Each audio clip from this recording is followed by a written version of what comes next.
Fala pessoal, tudo tranquilo? Meu nome é Thiago e a gente está começando mais um episódio do Resultado Geral, podcast de crítica da economia política. No episódio de hoje, a gente vai reproduzir um debate entre o Semir e o Leandro Guedes, que aconteceu no quarto seminário de divulgação científica, que foi realizado na Faculdade de Administração e Ciências Contábeis da Universidade Federal de Juiz de Fora. Como no início do debate, até o Elcimir vai fazer as apresentações, inclusive tanto do Leandro quanto do artigo que eles estão debatendo, eu queria rapidamente chamar a atenção para a importância desse debate que eles vão fazer na sequência. A pesquisa do Leandro é centrada na relação entre as mudanças na base tecnológica e a organização dos processos de trabalho, que inclusive é um tema que a gente já vem tangenciando nos episódios anteriores, né? Principalmente quando a gente falou da inteligência artificial. Mas se vocês se lembram, nesse episódio, quando a gente comentou sobre a inteligência artificial, a gente falou que ela parece estar muito mais bem aderida às atividades de serviços, né? Ou seja, atividades administrativas, serviços de consultoria, compras, logísticas, enfim. Já a pesquisa do Leandro tem como foco a indústria. E, obviamente, né, que é na indústria onde acontece a produção dos bens materiais que são vitais, né? Não apenas para a economia capitalista, como para a própria reprodução do gênero humano. E quando a gente fala da indústria nos tempos atuais, a gente não pode fugir da necessidade de que as atividades industriais, né, elas precisam ser rapidamente adaptadas para o enfrentamento das questões climáticas, né? Ou seja, discutir a organização das atividades industriais é uma questão da mais absoluta importância para os nossos tempos e, curiosamente, ela parece não ter o mesmo glamour que ela tinha no passado e que, por exemplo, a inteligência artificial tem nos dias atuais, né? Esse relativo esquecimento da atividade industrial, inclusive, se manifesta numa série de incompreensões sobre a trajetória da indústria no Brasil. Uma das principais delas, e que inclusive vai ser o foco desse episódio, né, é sobre a influência do Fordismo no desenvolvimento da indústria brasileira. Uma parte importante da literatura que se dedica ao assunto tem a tendência a partir de um conceito bem geral sobre o que é Fordismo.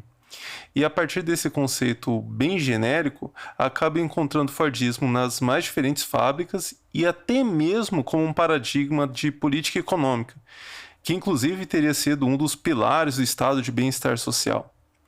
E se não tiver um esforço científico em delimitar essas coisas, a gente pode logo em se deparar com novas aplicações do Fordismo que poderiam até abarcar o tempo presente. Então a gente poderia ver teorizações sobre um cyberfordismo, coisas do tipo. Então, dito isso, vamos já para o debate, e aí o Osimir vai começar o debate fazendo as apresentações.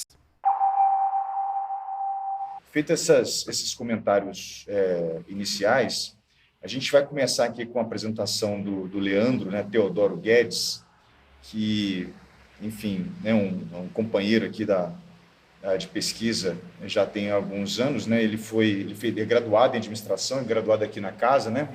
No nosso curso, ele fez mestrado aqui também e trabalhou com grupos de pesquisa desde do segundo período, né? Da graduação, já participava do grupo de pesquisa, e atualmente ele está fazendo doutorado na Universidade Federal de Viçosa, enfim, na administração pública lá, e, enfim, ele participa aqui também do nosso grupo ativamente, né, com elaboração de artigos, de textos, de condução de pesquisa, e hoje vem aqui para apresentar para a gente esse trabalho, né? Ele também é professor no curso de Tecnologia e Logística da Faculdade de Educação Tecnológica do Rio de Janeiro, do Estado do Rio de Janeiro. E esse artigo que ele vai apresentar hoje, que a gente vai conversar sobre ele, né, chamado As Restrições Históricas ao Fordismo no Desenvolvimento Desigual e Combinado entre Manufatura e Sistema de Máquinas do Setor Metalomecânico Brasileiro entre 1920 e 2015, ele foi publicado esse texto esse ano, 2023, na revista História Econômica e História de Empresas, né? E aí, assim, antes de mais nada, também já agradecer, né, também a disponibilidade do Leandro para participar da nossa atividade. E eu acho que a primeira questão que a gente está querendo começar, assim, a gente pensou em fazer uma forma um pouco diferente, né, um pouco mais dialogada, ao invés de fazer apresentação tradicional seguida de discussão, mas a ideia é a gente fazer aqui uma apresentação dialogada e depois, obviamente, a gente ter a intervenção do público presente aqui e também online, tá? Então, assim, eu acho que, para começar mesmo, seria interessante o Leandro fazer uma breve explanação, enfim, para começar do começo, né? Para uma breve explanação aqui sobre o artigo, né? Tentando pontuar algumas coisas que eu acho que são essenciais. Primeiramente, assim, qual que foi o objetivo do trabalho, né, Leandro? Qual que foi o objeto, né, propriamente dito do trabalho também, o método que foi empregado, né? Então, vou passar a palavra para ele aqui. Sim. Bom, em primeiro lugar, muito boa tarde a todos os presentes. Boa tarde, Elcemir, e também a quem nos ouve remotamente. Eu acho que é importante dizer que é sempre muito bom estar aqui, né? Estar falando também de um trabalho que foi resultado do esforço de uma, digamos assim, né, de um flanco do nosso grupo de pesquisa que gerou outros trabalhos também, outros artigos, outros TCCs, dissertações, né, ao longo dos últimos aí, mais ou menos 5 anos, e esse trabalho está inserido nesse contexto. E aí, já entrando na questão propriamente dita, em primeiro lugar, o objeto de pesquisa, né, a grande questão desse tipo de pesquisa é esse exame da reciprocidade entre a base técnica e a organização do trabalho, especialmente as transformações que acontecem nessa relação. Claro que são transformações de maneira distinta, porque cada uma dessas coisas tem as suas características, mas esse tipo de pesquisa, ele se volta exatamente para isso. E aí, no caso, nós nos direcionamos mais propriamente para esse setor e para o Fordismo. Portanto, o nosso objetivo de pesquisa foi tentar averiguar se houve alguma adequação, de fato, do Fordismo ao setor metalomecânico brasileiro. E isso tem uma razão de ser, né? Acho que o setor metalomecânico ele é muito importante para esse tipo de investigação, em primeiro lugar, por ele ter sido alvo das principais experiências que geraram esses conceitos que a gente conhece muito amplamente na administração, né? Taylorismo, Fordismo, mesmo o toyotismo, embora o toyotismo não esteja tão necessariamente relacionado com mudança técnica, mudança da base técnica e base de trabalho, mas esses conceitos eles foram muito forjados nesse setor. E também por ser um setor extremamente amplo e rico, no sentido de haver vários tipos de produção de mercadorias nesse setor. E aí é por isso também que no nosso trabalho há uma delimitação importante, inclusive já iniciando a discussão sobre o método, porque a nossa investigação ela não se deu no setor como um todo. Ou seja, a gente não se debruçou sobre todos os tipos de produção existentes no setor metalomecânico. Existem determinadas partes desse setor que elas são relativamente mais simples em termos de complexidade de processos de produção. Produção de pequenas ferramentas, de pequenos acessórios, como pregos, por exemplo. Esse tipo de produção ele tem um desenvolvimento muito rápido, exatamente por ser mais simples. Então, esse processo de transformação não é tão visível ao longo do tempo nesse tipo de mercadoria. A gente se debruçou mais propriamente para a produção de máquinas. E aí, especialmente as máquinas que têm uma utilidade na própria indústria. Então, a gente procurou examinar os processos de produção exatamente nas indústrias que produziam máquinas no Brasil durante esse período. E aí, falando um pouco mais sobre esses aspectos metodológicos que também são muito importantes. Claro que toda discussão metodológica ela não se basta nos instrumentos de pesquisa, como vocês já devem estar familiarizados, né? Todo mundo que, de alguma maneira, se aproxima, né, realiza alguma pesquisa, sabe que a gente tem elementos importantes como os pressupostos epistemológicos, né, que vão orientar a pesquisa. No nosso caso, os pressupostos epistemológicos eles estão calcados no interior do materialismo. Isso significa que a gente entende que a realidade concreta é uma coisa existente, independente do sujeito que pesquisa, ela tem uma dinâmica própria e essa dinâmica pode ser apreendida pelo conhecimento. Então, a nossa tentativa foi de tentar nos aproximar ao máximo de como esse processo se desenvolveu para identificar essa forma de funcionamento desse processo, né? Exatamente para identificar se houve ou não aderência do Fordismo àquele setor. Em relação às técnicas de pesquisa, como também um aspecto da tradição materialista, a gente tentou ter uma amplitude de ferramentas, de técnicas, né, de dados, de fontes de dados, o mais ampla possível. Isso significa que a gente tentou identificar elementos qualitativos, especialmente descrições sobre o processo de trabalho nessas indústrias, e aí analisando essas descrições ao longo do tempo para poder fazer as comparações. A gente também se apropriou de alguns dados quantitativos importantes, como o tamanho da produção, os índices de produtividade são muito importantes nesse sentido, o número e a distribuição dos trabalhadores nas profissões, o que também é um elemento importante para esse tipo de pesquisa, e outros dados relacionados ao setor também em relação a tamanho de empresas e outras coisas mais. E aí as fontes, né? Nós nos utilizamos de dados oficiais de instituições do Estado brasileiro, como o IBGE. O IBGE ele fornece ao longo do tempo, né, uma série de documentos importantes que apresentam estatísticas consolidadas de setores da economia brasileira.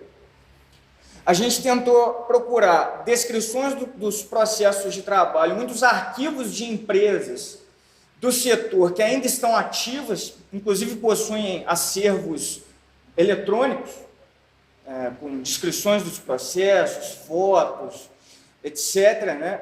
Coisas relacionadas a isso. E nós também nos utilizamos de uma base muito importante do Ministério do Trabalho, que é a RAIS, a Relação Anual das Informações Sociais. Essa base de dados, ela fornece o número de trabalhadores por setor da economia brasileira, no mínimo aí nos últimos 40 anos, né, ao longo dos últimos 40 anos, e não só isso, né, mas o número de cada profissão. Para esse tipo de investigação, um aspecto metodológico fundamental é acompanhar a evolução das profissões. Por quê? As mudanças de base técnica, elas fazem com que determinadas profissões sejam eliminadas e outras sejam criadas. Então, é um aspecto importante para a gente acompanhar esse processo, identificar exatamente esse movimento das profissões, né? Então, metodologicamente, os principais aspectos seriam esses. E aí eu acho que eu passei pelos principais pontos da pergunta. Eu acho até interessante destacar, assim, porque é um tipo de pesquisa, né, que tem um tempo,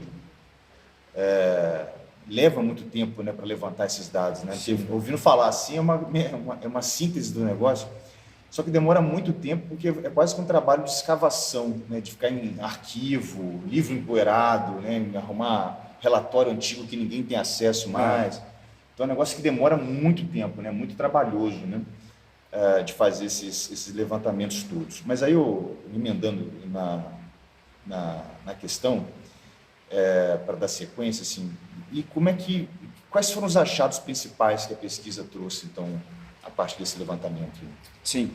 Considerando, então, os resultados, eu acho que eu destacaria que o principal deles é que não houve aderência do Fordismo ao setor metalomecânico brasileiro, especialmente a produção de máquinas. E aí existem umas questões interessantes para a gente acompanhar, porque se a gente for analisar pela ótica da relação entre base técnica e organização do trabalho, os resultados da pesquisa mostram que o Fordismo poderia ser útil a esse setor, especialmente aos processos de montagem das máquinas.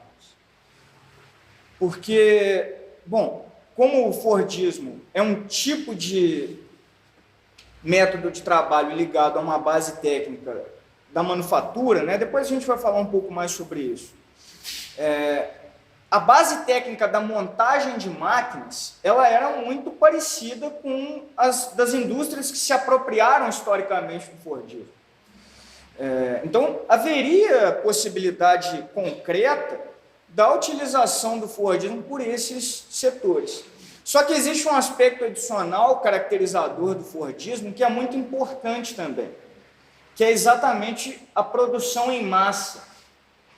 O Fordismo ele é útil, ele é aplicável e ele é até desejável para os setores que realizam, que produzem em grandes quantidades, mercadorias em grandes quantidades. Não é o caso do setor metalomecânico. Quando nós falamos da produção de máquinas, principalmente máquinas complexas, nós estamos falando de um setor que não produz um número muito grande de unidades e que, inclusive, até tem uma dinâmica de produção que, em muitos casos, se orienta pela demanda, né? Ou seja, a gente vai desenvolver o nosso processo produtivo a partir das oscilações de demanda, então isso vai determinar o nosso aumento ou não. Então, os aspectos caracterizadores do Fordismo, para eles, eram descartáveis, tinham pouca utilidade prática. Então, por isso que não houve essa aderência.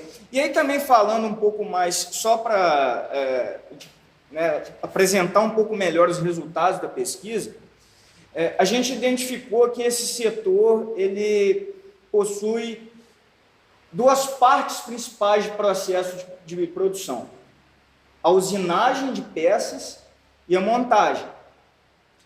O processo de usinagem ele tem um desenvolvimento tecnológico mais rápido. Então, por exemplo, se a gente for pegar dos anos 60 em diante, é bem possível dizer que houve uma transformação da base técnica que levou de uma manufatura extremamente ainda dependente das habilidades dos trabalhadores qualificados, para montar aquelas máquinas. A gente passou para um processo praticamente de grande indústria. E aí existe uma máquina que é utilizada por esse setor, que é um símbolo muito importante dessa transformação, que são os tornos de controle numérico. São tornos que fazem peças a partir de comandos. Então, o trabalhador ele não tinha que realizar nenhum tipo de processo ali naquela máquina. Então, essa usinagem ela tem um avanço tecnológico mais rápido, o que também traz algumas implicações para o processo de trabalho. A gente tem as chamadas produções em células, que é exatamente a aproximação de vários tipos de peças sendo produzidas e esse processo se dando de maneira mais acelerada. Então, essa é uma parte do processo. A outra parte é a montagem, que aí, como eu já adiantei, ela é bem mais vagarosa em termos de transformação. E é possível dizer que ela ainda não chegou num nível de grande indústria. É claro que ela passou por algumas transformações, por exemplo, quando os processos eram mais artesanais e menos desenvolvidos tecnologicamente, havia a chamada produção estacionária, em que as máquinas elas ficavam fixadas, iam recebendo as peças ao longo do tempo e sendo montadas por trabalhadores com qualificações distintas. Esse processo ele passou por alguma transformação. Nessa produção em células, a gente chegou no entendimento de que, atualmente, o que predomina é um hibridismo. entre a grande indústria da usinagem e a manufatura da montagem. Então, as peças elas são produzidas rapidamente e vão sendo montadas manualmente, mas os processos eles são aproximados nessas células, né? Então, cada máquina é montada numa célula nas plantas industriais e esse é o ponto mais alto de desenvolvimento. E aí é por isso também que a gente usa essa ideia do desenvolvimento desigual. É um desenvolvimento desigual porque a gente vê no mesmo setor dois processos diferentes, dois processos que se desenvolvem diferentemente também, em velocidades diferentes, mas que só podem ter algum tipo de sentido quando eles são combinados. E aí, a tentativa do setor é exatamente tentar diminuir a diferença de desenvolvimento entre esses dois processos, né? Então, assim, esses eu acho que seriam os achados mais importantes da pesquisa, considerando o próprio objetivo que a gente teve, né? E eu acho que você podia comentar também, assim, do que se trata Fordismo de fato aí no trabalho, dado que a conclusão é um pouco essa, assim, olha, chegamos à conclusão de que pelo modo como esses dois processos combinados se desenvolveram, eles não foram adequados ao Fordismo, né? Ou seja, o Fordismo não se desenvolveu ali. Mas acho que seria interessante dizer, então, o que é esse Fordismo, porque às vezes isso, né, já que não foi encontrado, mas do que se trata. E como é que o modo como a pesquisa tratou desse Fordismo, como é que isso destoa do modo geral pelo qual essa categoria é empregada, né, com mais frequência? Sim. Bom, o Fordismo, a gente pode começar falando do próprio nascimento desse... O Fordismo, né, em termos muito sintéticos, ele é um método de intensificação do trabalho sobre uma base técnica de manufatura, né?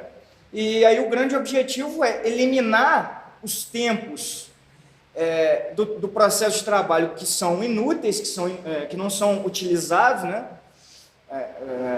A chamada porosidade do tempo de trabalho, e transformar esse processo de trabalho mais intensificado para aumentar a produtividade sem aumentar a jornada de trabalho dos trabalhadores. Então, extraindo maior produtividade deles nos setores em que a gente tem vários processos, né?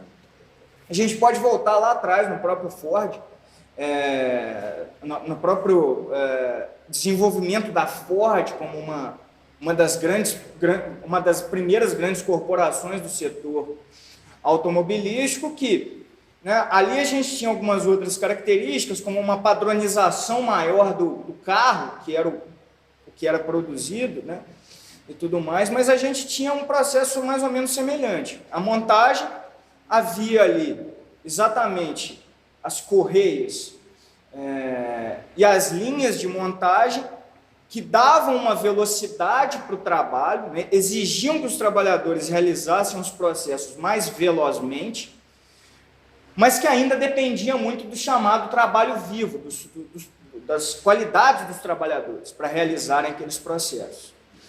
Então, é exatamente esse processo que é a intensificação que a gente chama. Então, os trabalhadores tinham que realizar mais movimentos num espaço menor de tempo,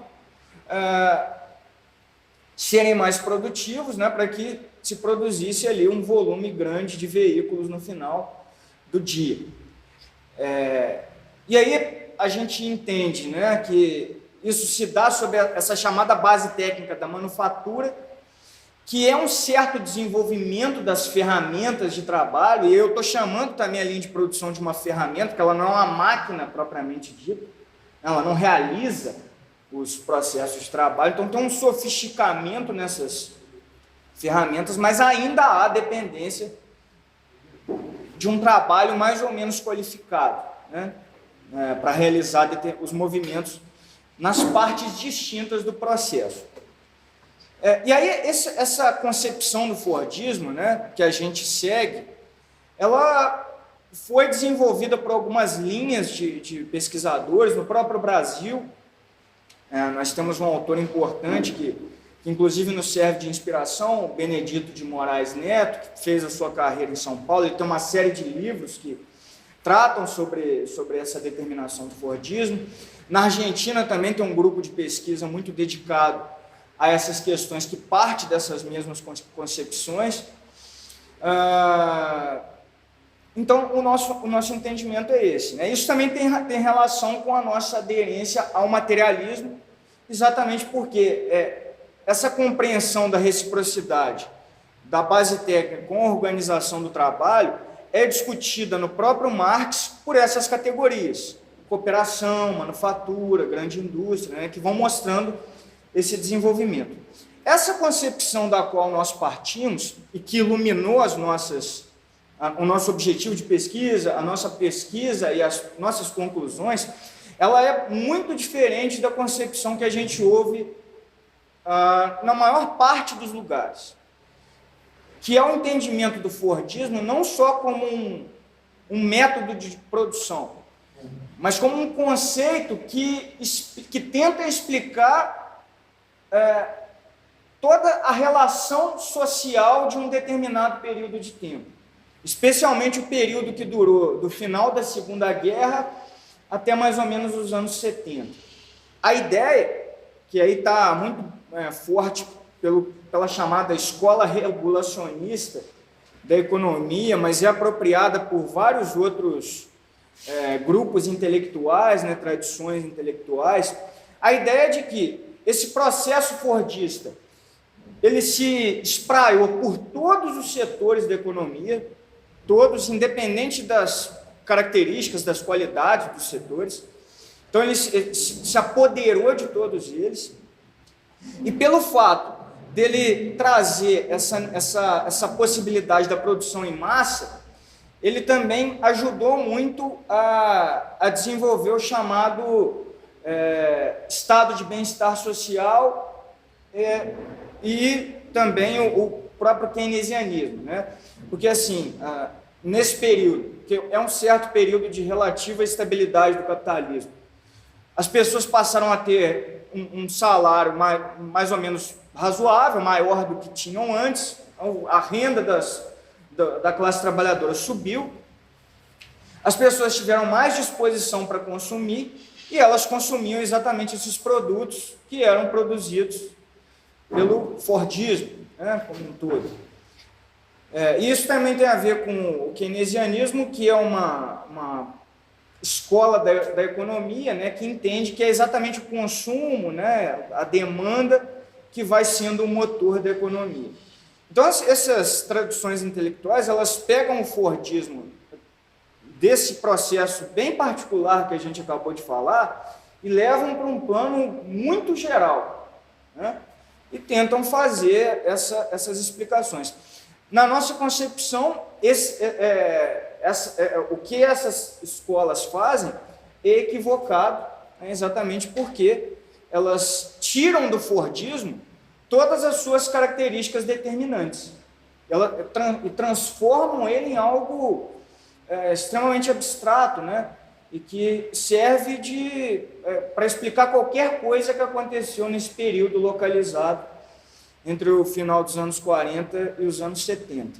É engraçado porque tem uma tendência na academia, em geral, né, de fazer isso, né, com certos conceitos, né? Uhum. Então, assim, Fordismo praticamente vigiu entre o final da Segunda Guerra Mundial e os anos 70, aí porque teve uma crise nos anos 70, então veio uma outra coisa que começa a chamar de pós-Fordismo, né? E aí, se antes era combinado com o keynesianismo, o pós-Fordismo é combinado com o neoliberalismo, são sempre conceitos muito abrangentes que querem explicar quase tudo que está posto, né, naquele contexto histórico ali, e que acaba perdendo exatamente a particularidade das coisas, né? Então, me parece assim, fica uma incapacidade de aprender os setores em termos particulares, né? Assim, cada setor se desenvolve de uma maneira, tem lugar que tem Fordismo, tem lugar que não tem, né? Ou seja, aí fica parecendo que tudo era Fordismo, mas quer dizer, você acaba não explicando a realidade que aposta de fato, né? Exatamente porque tem esses conceitos muito abrangentes e que perdem a sua liga com o concreto. Eu me lembro até que teve um debate sobre isso, vocês verem o tamanho do perigo que essas coisas são, né? E que eu estava questionando exatamente esse ponto, falando, mas a gente tem que ter aqui um rigor científico para dizer assim, olha, o que é o Fordismo, né? E onde que ele está mesmo, onde que ele não está. né? Isso não dá para generalizar. E aí o debate foi um pouco dizendo o seguinte, não, mas é porque as pessoas entendem quando a gente fala Fordismo em geral, então tem uma implicação política com relação a isso, né? Ou seja, como se fosse possível, portanto, enfim, levar as pessoas a um patamar de consciência política sobre aquele problema. Só que eu não sei se a função da ciência é essa, primária. Né? A função científica é estabelecer a verdade das coisas, né? Enfim. Então, o perigo, né, da própria academia fazendo, vamos dizer assim, usando o espaço científico, mas na verdade com uma agenda militante, uma agenda ativista que pode ser problemática do ponto de vista científico, no caso aí dessa exigência de rigor, né? Mas eu acho que você até entrou um pouco na questão que se desdobra disso, assim, porque fica muito claro que a abordagem geral da pesquisa, ela é uma abordagem, obviamente, histórica, né? Tem uma preocupação com a história ali, e obviamente que o foco primário dessa abordagem que você apresentou tem a ver muito com as alterações concretas das empresas, né? O que nos leva a uma área, vamos dizer assim, da administração, da economia também, que a gente poderia chamar aqui de história das empresas, né? Ou história de empresas, né? E aí, se você pudesse comentar um pouco assim, em qual debate central que essa pesquisa está colocada, considerando exatamente essa tradição aí, né, de história da administração, história de empresa, né? Se você pudesse comentar um pouco. Debate central. Em qual debate teórico que está colocado essa? Porque você já começou a entrar um pouco no problema do Fordismo, assim. Mas se puder abrir um pouco mais isso. Sim. Well, no caso dessa relação com a história das empresas,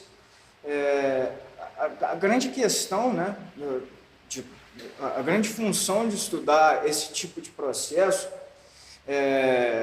que assim, a gente fala da mudança técnica, da mudança da organização do trabalho, mas a gente está sempre se referindo, né, às mudanças da própria sociedade capitalista, né, uma vez que essas coisas não estão isoladas ou não estão distantes de outras mudanças que acontecem.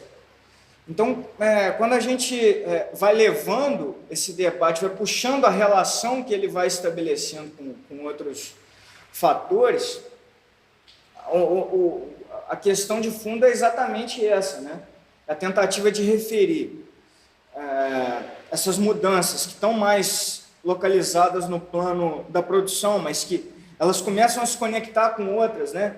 Vocês percebam, a gente está falando de mudança técnica no âmbito do processo produtivo, mas no caso do Fordismo, por exemplo, a gente tem um elemento da produção em massa, da quantidade de coisas que são produzidas.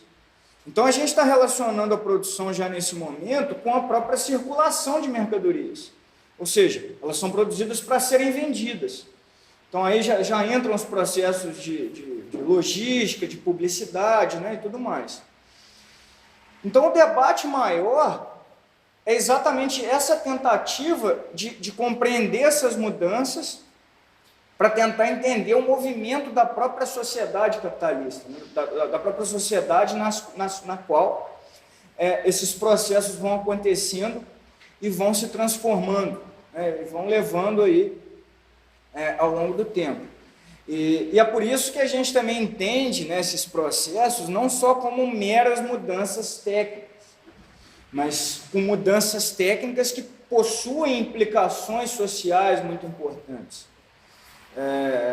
Não há, por exemplo, né, um dos elementos importantes, né, é que não há, por exemplo, necessariamente uma correlação entre a mudança da base técnica e o desemprego. Quando a gente fala de desenvolvimento tecnológico e tudo mais, a gente olha, por exemplo, nas manchetes dos jornais, uma das coisas que mais se colocam é essa ideia, né, de que o avanço técnico vai levar ao desemprego em massa. E não necessariamente é assim, porque o desemprego ele é muito mais sensível aos ciclos econômicos. Então, mesmo que haja, e a gente até encontra nessas pesquisas que a gente faz, né, Mesmo que haja um avanço técnico que destrói uma série de habilidades, né, uma série de empregos que dependiam de habilidades específicas, num ciclo de alta econômica, as pessoas vão sendo contratadas. Então, quando a gente fala desse entendimento de mudança na própria sociedade, de referir essa pesquisa a esse tipo de mudança, né, essa necessidade, inclusive, que a gente tem, essa tarefa que a gente tem, de fazer essas análises considerando esse conjunto total de coisas, né, esse conjunto amplo de coisas que vão estabelecendo relações. Então, acho que, no caso dessa pergunta... Então, é que essa discussão que a gente está, esse trabalho ele traz, né, tem a ver exatamente com as alterações históricas que as empresas passaram, né? Eu acho que é uma pergunta muito chave que tem nisso, que a gente está falando de história, portanto, da administração, mas é a história de empresas, né, da história da transformação das empresas do século XX. E a figura principal que a gente sabe que é o Chandler, assim, que a gente acaba sempre visitando, né, que é um autor indiscutivelmente ainda a ser, né, enfrentado. Mas o que eu acho curioso assim, é que, para falar, a pergunta é assim, né, do porquê que as empresas se transformam. Para falar sobre isso, também tem que ter uma ideia do que são essas empresas, né? Assim, de que são essas empresas. E que eu acho interessante que, quando fala de história dessas empresas, na área em geral, assim, que esse trabalho eu acho que ajuda a jogar algumas luzes, é o fato de que, para eles, praticamente, para a história de empresa, praticamente não existe o problema de acumulação do capital, né? Não existem essas contradições, assim, essa terminologia, inclusive, acho que ela nem entra, né? Assim, certamente. não existe um processo de acumulação histórica do capital que explicaria até a própria transformação das empresas, né? Eles apresentam essa transformação delas de modo desconectado. Sim. Como se fosse um resultado de incremento de tamanho, meramente, de modo abstrato, né? Por incremento de tecnologias que modificam, né? E que eu acho interessante essa pesquisa que você está apresentando, é que ele ilumina, na verdade, assim, como é que essas modificações que vão ocorrendo, elas estão, na verdade, atendendo aos imperativos fundamentais da lógica da produção da riqueza nesse modo de produção, né? E que acaba que, em geral, essa história de empresa perde um pouco de vista isso. Teve até um professor, né, que chegou a comentar que, na história de empresas, tem uma tendência imanente à apologética, né? Porque, assim, começa a estudar as empresas, mas daqui a pouco está estudando só aquelas que são bem-sucedidas para servir de modelo para a gestão de outras empresas, né? E perde exatamente essa capacidade, portanto, de apontar a explicação concreta do porquê que essas empresas se transformam. Mas aí vem um ponto que eu acho interessante também de comentar, que dá ensejo para isso, né? Porque, para falar do porquê elas mudam, também eles têm que falar o que são essas empresas. Sim. E nesse trabalho que você apresentou, tem um ponto que me parece muito interessante, chama a atenção de que, e essa que é a abordagem materialista, eu acho que ela tem essa contribuição, né? Chama a atenção para o fato de que as empresas, na verdade, são formas históricas de uma relação social de produção específica, né? Ela é uma forma dessas relações sociais de produção. E eu queria que, de repente, você pudesse comentar as implicações disso, né? De como é que essa abordagem específica, que captura exatamente as empresas, né? Que dá essa compreensão, né? Porque não é a compreensão hegemônica, né? Aí, se você puder explorar um pouco mais isso, assim, que implicação que isso traz de vantagem, né, de compreensão, de entendimento, quando a gente pega a empresa, portanto, como essa forma histórica de relações sociais de produção, né, como se a gente começa a entender exatamente a empresa como dois componentes básicos, né, como capital, como trabalho, né, e, portanto, como uma forma histórica dessa relação social de produção, e comparativamente com as formas dominantes de entender o que são as empresas, né? Inclusive que é o que prepondera também na história de empresa, né? Se você pudesse falar um pouco sobre isso. Com certeza. Realmente, a gente consegue antever algumas dessas possibilidades, né? Considerando a pesquisa que a gente fez, que nem tinham interesse tão claro, né, em entender essas empresas. Mas, indo nessa direção que o Semir explicou, né, eu acho que é muito claro e evidente, né, que correntes como essas hegemônicas, que vão aí do Chandler, mas que, na verdade, predominam os materiais sobre história de empresas que a gente conhece, não só no Brasil, né, mas também no exterior.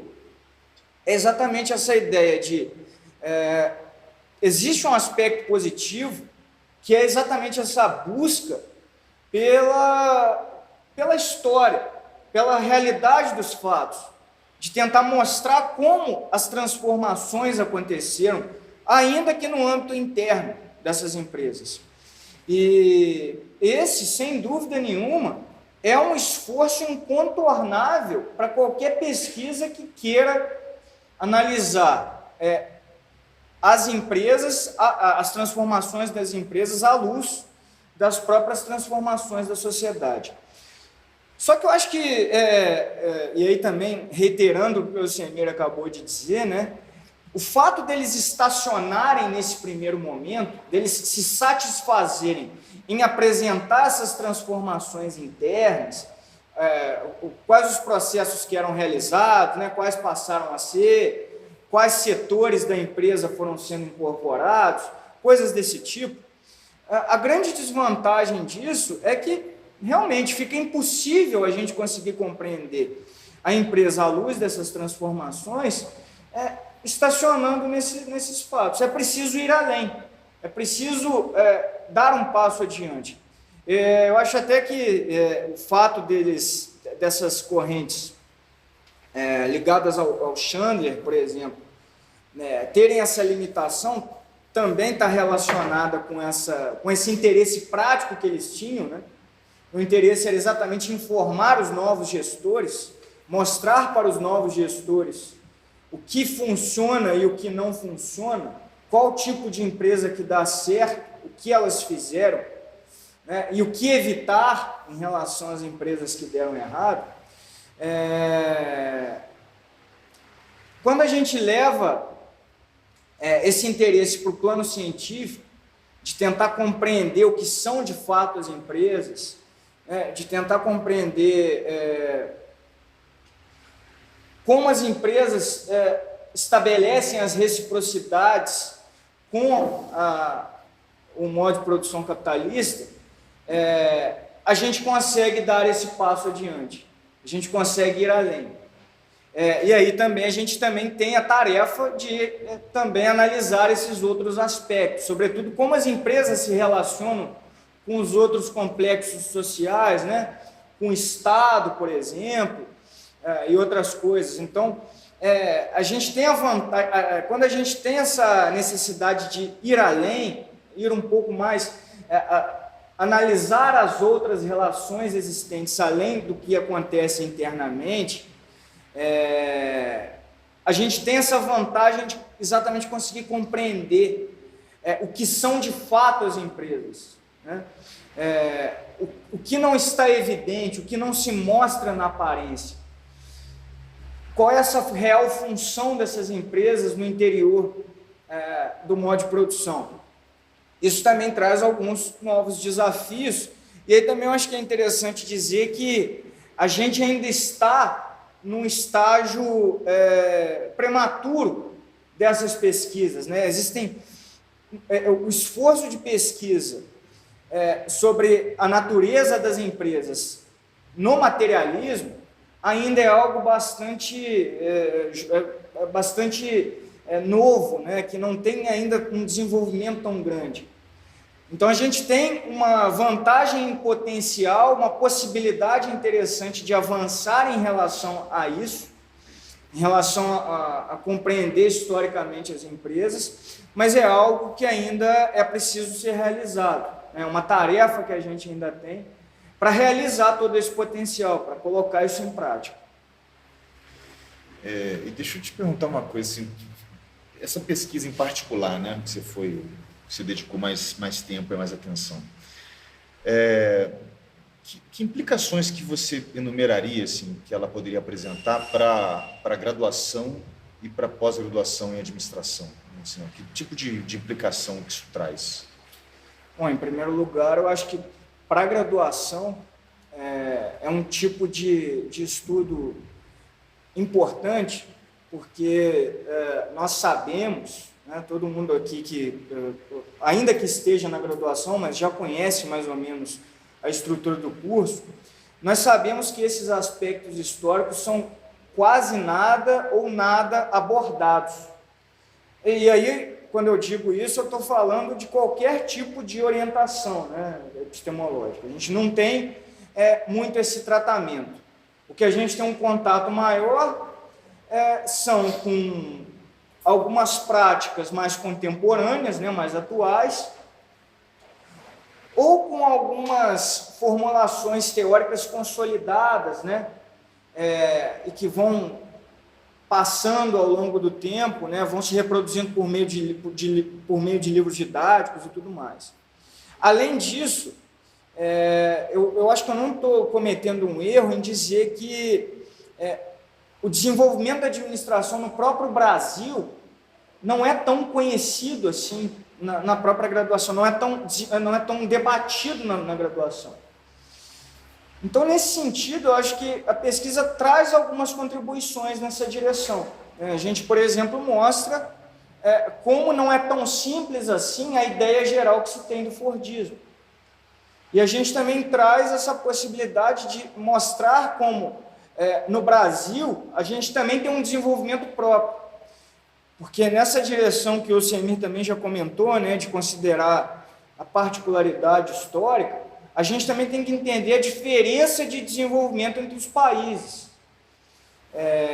E, em muitos casos, o que acontece, e que é também muito reproduzido na graduação para nós, que tem como referência os Estados Unidos, né, a principal economia do mundo, não tem tanta relação com o que acontece no Brasil, né? O Brasil ele tem outras ordens de problema, tem alguns fatores limitantes que não existem em outros lugares. Então, compreender a realidade nacional e compreender e partir desse esforço científico para esse caso específico, eu acho que é muito importante. E há um tipo de pesquisa que pode também ser realizado para outras áreas, né, da administração. Claro que o objeto muda, mas isso inclusive poderia trazer ideias, né, para vocês, alunos, de projetos de pesquisa de TCC e tudo mais. E aí, né, já entra também no aspecto da pós-graduação, porque o fato da gente ter terminado a pesquisa, né, ter feito uma publicação, não encerra a problemática. Existem ainda vários problemas similares que têm um potencial de pesquisa muito interessante e que podem ser também explorados na pós-graduação, né, por meio de pesquisa. Então, assim, o fato também de ser uma área que ainda não é tão desenvolvida ainda, né, que ainda tem muita coisa a ser feita, pode suscitar ideias para projetos de mestrado, por exemplo, ou mesmo de doutorado, né?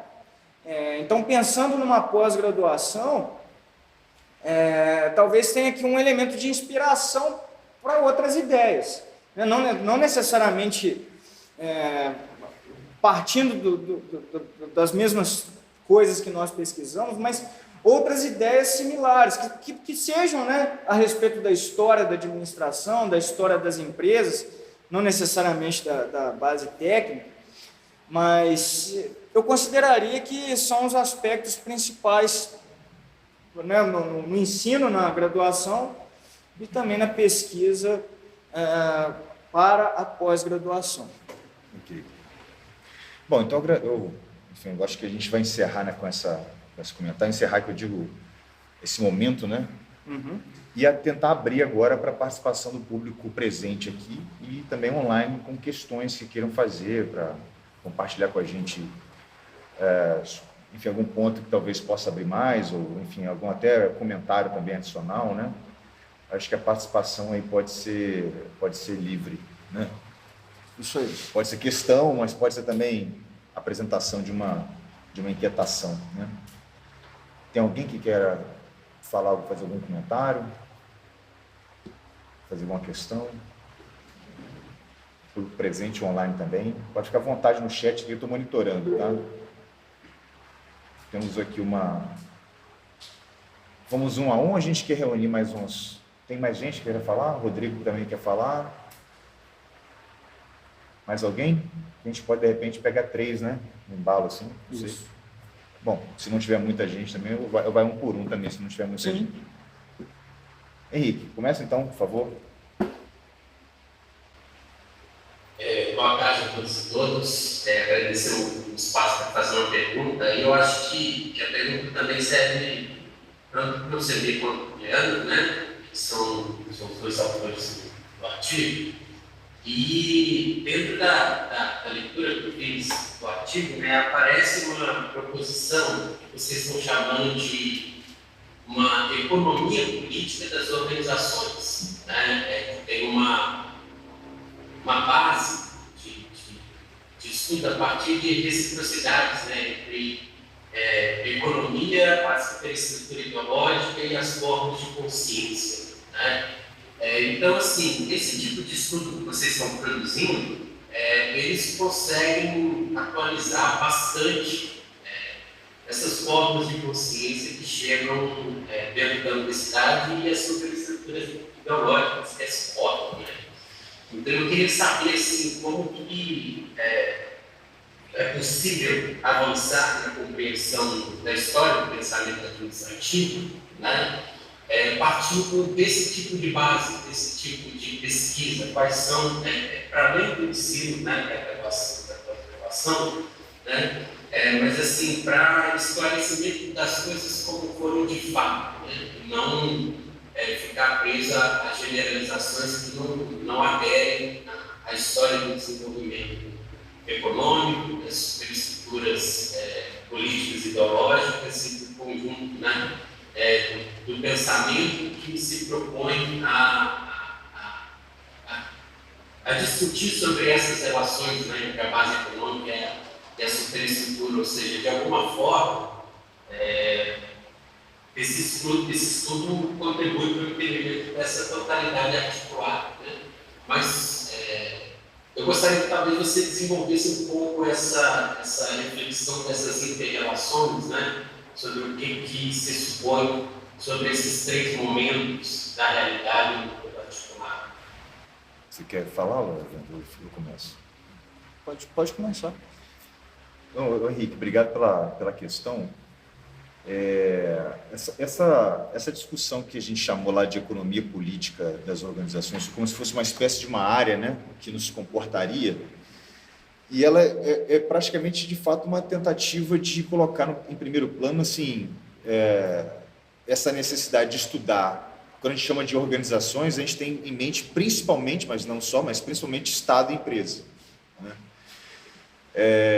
E da necessidade de estudar essas duas coisas e suas conexões, mas à luz exatamente dos processos da acumulação capitalista, que é o que nos parece assim, ser muito mais ausente, né, em geral, eu digo, nessa área que a gente chama de estudos organizacionais, né, que acaba tendendo, as posições mais dominantes acabam tendendo a retirar isso de cena. E dentro dessa nossa preocupação, de fato, tem esse ponto que você chamou a atenção, né, das conexões entre a base econômica, o Estado, no caso, que seria essa superestrutura aí, né, política, e também as formas de consciência. E nesse ponto, o que eu acho, na minha opinião, que seria um grande caminho de avanço para a pesquisa, que envolve, quando eu falo história da administração, né, que envolve tanto a história de empresas quanto a história do pensamento administrativo, é porque, em geral, quando nós temos essa discussão na nossa área apresentada, ou mesmo às vezes fora dela, mas, enfim, né, história da administração, quem se ocupa somos nós, né, administradores. O pessoal da economia não se importa muito assim, com isso, né, embora pegue empresas, mas eles não estão muito preocupados com o pensamento administrativo. Na verdade, enfim, né, eles não estão muito preocupados. Mas eu acho que, em geral, quando tem isso na nossa área, essa preocupação com história de empresa e história do pensamento administrativo,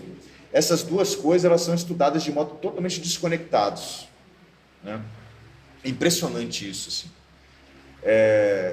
Geralmente a tendência principal é apresentar o pensamento administrativo como se fosse uma evolução de ideias baseadas em outras ideias, né? Um processo retilíneo uniforme, né, de ideias que vão se desdobrando em ideias, e que às vezes até tem uma crítica dentro ali, mas enfim, é um processo evolutivo, né, um processo de desenvolvimento dessas ideias.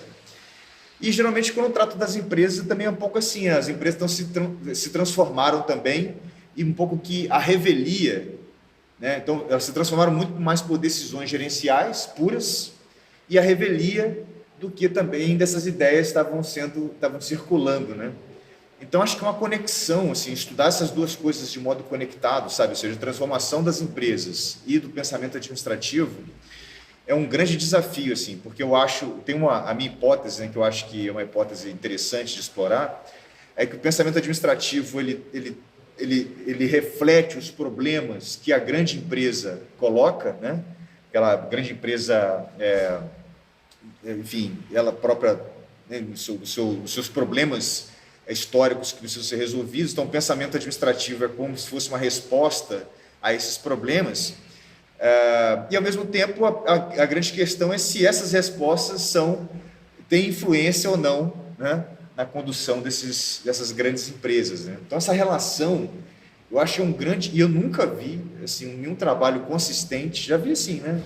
Nós mesmos, a gente faz algumas pinceladas, mas ainda não tem nada consistentemente e abrangentemente explorando isso, por exemplo, no século XX, né, ou em alguma parte do século XX. Né? Então, acho que seria um caminho interessante de explorar por aí. Não, eu compartilho, né, tanto do diagnóstico do Henrique quanto das coisas que o Semir falou. E pensando no avanço propriamente, eu também não vejo outra maneira senão, né, o enfrentamento das questões a partir dessas relações que a gente conhece serem existentes. O Semir mencionou essa questão das ideias, né? E aí, assim, existem outras questões, né? Existe muito um entendimento, inclusive dos críticos da administração, que o próprio pensamento administrativo entra em ação só pelo fato dele ser produzido. Então, aquelas ideias são produzidas, são difundidas, né? E, a partir daquele momento, ela já está exercendo algum tipo de efeito sobre as relações sociais. Nós sabemos que não é bem assim, que depende das mediações, né? Depende de uma série de coisas. Então, assim, o avanço, eu acho que a partir do momento que a gente conhece essas limitações e também as tarefas, né, do que tem que ser feito à luz da economia política das organizações, o avanço ele só pode se dar realmente com a realização de novas pesquisas, né? A tentativa de trazer mais gente para os grupos de pesquisa, desenvolver os projetos, abrir novas problemáticas, e assim por diante. Seria a maneira que eu vejo em relação a essa necessidade de avanço mesmo. Rodrigo? Chega mais perto aqui, de repente o pessoal que está fora vai te ouvir, se não se importar. Beleza. Sentar aqui? Acho que aqui acho que já pega já o microfone. Bom, o Leandro ele comentou no meio da apresentação sobre uma questão que até traz, né, na dissertação, que inclusive aproveita aqui a oportunidade, né, me ajudou muitíssimo nas atividades do mestrado, né, que foi exatamente aquela questão de voltar a Marx para então comentar, né, de cooperação, manufatura, né, e aí eu estou tentando resgatar isso até pela exposição do pessoal também, né, que, se eu não me engano, acabou que ficou sem tempo de voltar a isso, né, então explicando quais são essas formas então de inter-relação entre base técnica e organização do trabalho. E aí, também nessa linha, digamos assim, né, de tentar trazer para o pessoal como que se dá essa relação, né, entre base técnica e organização do trabalho, o que seria essa questão então de preponderância, né? Porque ali, quando você dividiu, né, o setor em duas áreas, deixa eu lembrar aqui, a usinagem e a montagem, né? Isso. Aí, só para entender, assim, a organização do trabalho para ambas foi então colocada enquanto celular para as duas, Então, digamos, né, dado que uma não teve uma base técnica, ou uma base técnica que avança, né, a passos menos largos que a outra, né, como é que se dá essa preponderância, então, dado que a gente viu uma mesma organização do trabalho em ambas, né? Então, como é que se dá essa questão de preponderância, enfim, eu acho que vai ser interessante também. Tá, beleza. Obrigado, Rodrigo. Pode falar. Bem lembrado. Muito obrigado pela questão também, Rodrigo. Assim, falar rapidamente dessas categorias do Marx, né? É basicamente uma forma de tentar entender essas transformações que a gente chama, né? Então, a gente tem lá o que se chama de cooperação simples, que são formas muito rudimentares, uma série de trabalhadores muito qualificados, né? Cada um especialista, às vezes até na produção de uma única coisa, que são organizados de maneira simples, né? Agrupados, sem muita articulação, até porque não tem como. E aí tem um avanço para a manufatura e para a manufatura moderna. Não vou entrar tanto em detalhes aqui, mas eu acho que dá para me fazer entender. Que na manufatura, esses trabalhos qualificados, eles começam a ser quebrados. Então passa a haver uma série de especializações, né?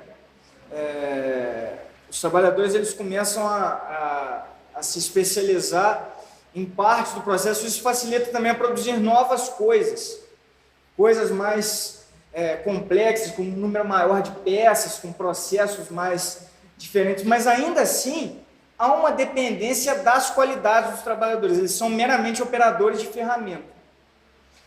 E aí nós temos o sistema de máquinas, que é o estágio mais desenvolvido, em que de fato a produção é coordenada pelas máquinas. Então os trabalhadores estão ali só para alimentar as máquinas, eles são apêndices de máquinas. Esse avanço, ele não é generalizado, né? E ele também não acontece ao mesmo tempo. É por isso que a gente faz essas pesquisas. Então, ele tem ali uma dinâmica localizada em cada setor, em cada momento. Falando um pouco da nossa pesquisa, entre essas coisas, em primeiro lugar, é possível a gente dizer que há uma preponderância da base técnica. Por quê? Porque a organização do trabalho, ela se articula a partir dos meios disponíveis. Então, uma organização taylorista, por exemplo, ela depende de uma base técnica rudimentar, pouco desenvolvida. O taylorismo ele não tem nenhum tipo de aplicação no sistema de máquinas. Então, o sistema de máquinas que vai colocar as alternativas da organização do trabalho. E aí, no caso do setor que nós investigamos, né, eu não chegaria a dizer que existe uma preponderância entre um processo ou outro, considerando usinagem e montagem. Exatamente porque o setor depende da combinação dos dois. As duas coisas têm que estar mais ou menos em sintonia para as máquinas serem produzidas. Então, ali a tentativa era aproximar essas coisas. E aí é por isso que o método da produção celular foi desenvolvida, né? Ela é uma coisa mais recente, mas ela partia desse entendimento de que existia um degrau entre uma coisa e outra, e ela foi aproximando, né? Tentando juntar a usinagem com a montagem, mesmo com a deficiência técnica da montagem. Então, uma parte do processo era produzida pela máquina, outra parte era realizada pelos trabalhadores manualmente, e assim por diante. Isso foi um avanço, né? Até porque, se a gente for pensar anteriormente, a montagem estava naquele processo estacionário, que é muito menos produtivo, né? E tem assim, os trabalhadores têm que se movimentar muito mais, etc. Então, foi a solução que essas empresas encontraram para tornar aquele trabalho mais produtivo, né, nessa lógica que a gente tem de tornar a jornada mais intensificada, né, aumentar a própria produtividade das máquinas e realizar o seu objetivo. Então, eu diria mais ou menos nesses termos. Ok. Bom, eu acho que dá para a gente... Satisfeito? Sim. Eu acho que a gente pode, na verdade, encerrar essa rodada. Bom, então por hoje a gente vai ficando por aqui, mas a gente deve voltar em breve com um novo debate entre o Leandro e o Semir, dessa vez mais voltado para a história do pensamento administrativo. Além disso, logo logo a gente deve vir também com uma nova entrevista, fora toda a atividade semanal lá no blog. Então, gente, é isso e nos vemos na próxima. Até lá.